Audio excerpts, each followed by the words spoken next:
Well, hello there. Welcome back to Worldbox for a part 2 here. Now, I saw from a comment in the previous video, a human wildcard actually gave me the idea of having there be a god. Oh, it looks like he's currently being attacked by a wolf. Alright, I got rid of those pesky wolves there because, well, we didn't want our new god to die just like that. He's already down to 94 out of 253 health. But yeah, this is his little spot here. I don't think he can procreate. Oh my god, he's getting attacked by another wolf here. These bastards. Alright, there we go. He's alright now. He's doing good. But yeah, this is his little area here. You can tell because of all the geysers. It's very wonderful and mystic. And I guess he's building a little hut for himself. Oh my god, he's getting attacked again? What is going on? So yeah, it's basically this guy, Theodore. He has a bunch of different traits here. Unfortunately, I do not have the ability to give him invincibility, otherwise I would have, because it's going to be pretty annoying making sure he doesn't die. Well, I mean, if he dies, then that's just what happens. We'll just have to deal with it. But as you can see, his favorite food is sushi. He's 19 years old, and his kingdom is Bemo Hegemony, which he created. So, there he is. That's Theodore.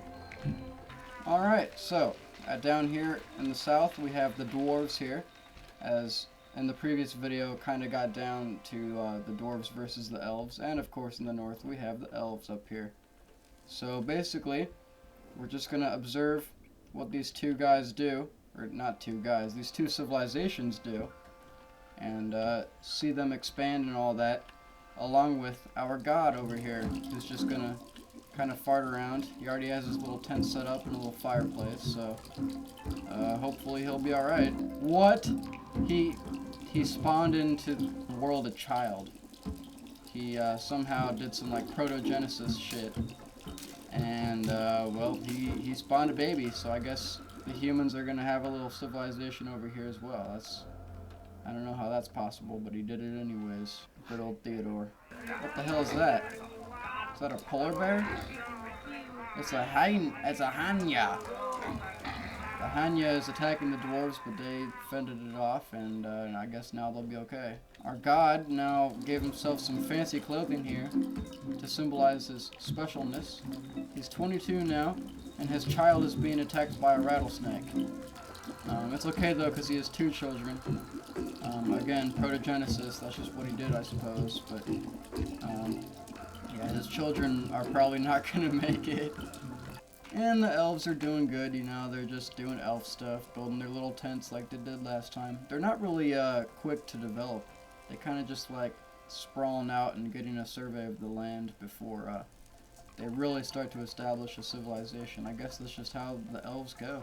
So yeah, I mean, all these civilizations have everything that they need to succeed here. They each have a little mountain range that is filled with a bunch of different minerals of sorts. So they have that going for them. Also to the east, on both sides, they have a flourishing little forest that they can extract wood from. As you can see, the elves have that as well. And of course, they have a good share of minerals as well, of all different types and sizes and shapes.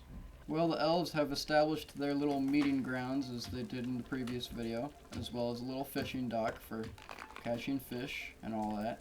So they're doing pretty good. They're up to about like 35 population now. Lots of children and babies running around, as you can see. And the dwarves are just minding their own business, building their little log cabins, and just trying to make lives better for themselves. And now the dwarves are following suit of the elves, and they have their little meeting chamber and dock as well, so it's going good. Whoa, there's a lot of turtles on this island over here. Look at that. Loads of turtles and crabs and all that good stuff. Human settlement is really starting to expand now, as all of these babies that this guy is pumping out. Good old Theodore, I guess he's really fertile, because it's just a kingdom of babies right now. Babies upon babies upon babies. Alright, let's spice things up a little bit. Let's get a bit of a storm going in here. Giant rainstorm, but there can be some lightning here and there. Well, the storm's passed, and holy shit, look at all these fucking human babies running around here. They're all over the place. It's like a bunch of ants. Well, as you can see now, all of the little civilizations are expanding now into bigger civilizations that aren't as little. The dwarves are kind of taking their time, but the elves and the humans are definitely very quick to it. And the elves almost have all of the entire northern side of the map here. It's only a matter of time. There's a lot of sheep over here. It's a hell of a lot of sheep. They're mountain sheep. Theodore is at the old age of 45, and he now has a curvy toothpick, a legendary weapon, created by Wishila from 5 years ago. It has a lot of speed, and that's about it. Alright, well, these are now times of war. The elves and the dwarves are teaming up on the humans here, and they're gonna whoop some ass, hypothetically. We'll see how it goes here. Theodore is entering into battle. Theodore's getting whooped around here. I guess his wooden toothpick isn't treating him so well. He's down to about half of his health. And he's 54 years old, so he's got that going against him as well, I'm sure. Oh, he must be getting low on health by now. Oh, they're chasing him down. Oh no, Theodore! Theodore, no! Even gods can die in this world. Oh boy, they're cornering him up. Oh no! Theodore died, and he went out with a final boom of an explosion. Well, with the dwarves coming in from the south and the elves to the north, the rest of the human civilization will surely fall now that they have no leader to guide them. The once flourishing and prosperous community that we had here, and that almost as if it was the Garden of Eden, has now been crushed by the dwarves and the elves. Very unfortunate circumstances. It's alright though, the humans are still holding on in the east, but, well, they won't be for long, let's face it. Alright, well, that's it. That's the end of the human civilization. Now it's just down to the elves and the dwarves. It's pretty much just a race for the middle, but it looks like the elves are already here. So the dwarves are definitely not in a good position, kind of like last video. I mean, they still have a chance though, they still have a chance. Alright, here we go. Now they've had their period of peace, it's down to the elves versus the dwarves now. The dwarves are putting up a good fight, and they do have the superiority in terms of metals and all that. But, I don't know, the elves have far more people. I mean, we're looking at like about 300 to 200 here, so. Well, the dwarves won the battle. They retook the middle here. And now they're burning down and pillaging the elves' homes and their little mainland over here where they kind of started. The numbers are a little bit more even now, down to like 250 to 230 actually, so the dwarves are starting to achieve the upper hand, but yeah, there's some more elves reinforcements coming in right now, so I suspect that they'll start to lose that upper hand any minute now. Well, what do you expect? The dwarves have actually achieved a victory. I mean, a lot of their troops got slaughtered, but they're still pushing forward. I guess all these ores and minerals have really assisted them, because now they're going after the elves' houses one by one. Well, the offensive that the dwarves launched is stalled out here, and now the elves are on a counter-offensive. They're kind of meeting in the same spot they did beforehand, but I think once again the dwarves are going to win. Here comes the elves. There's a battle going on over here, and there's still more coming.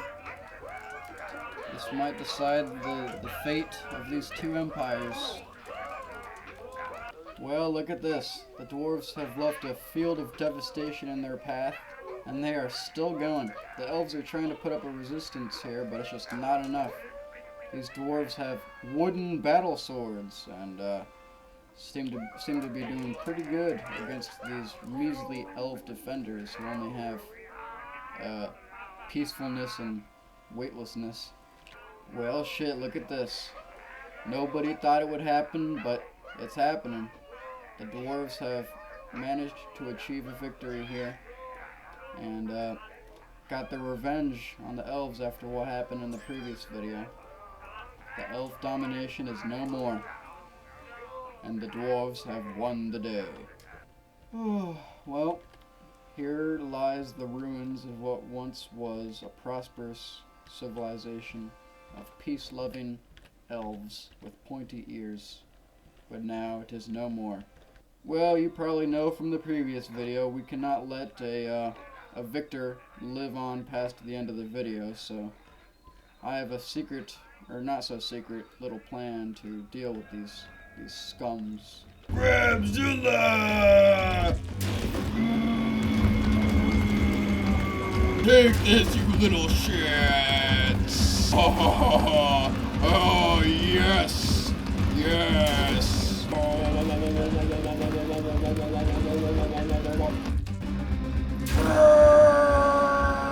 Alright, see you later.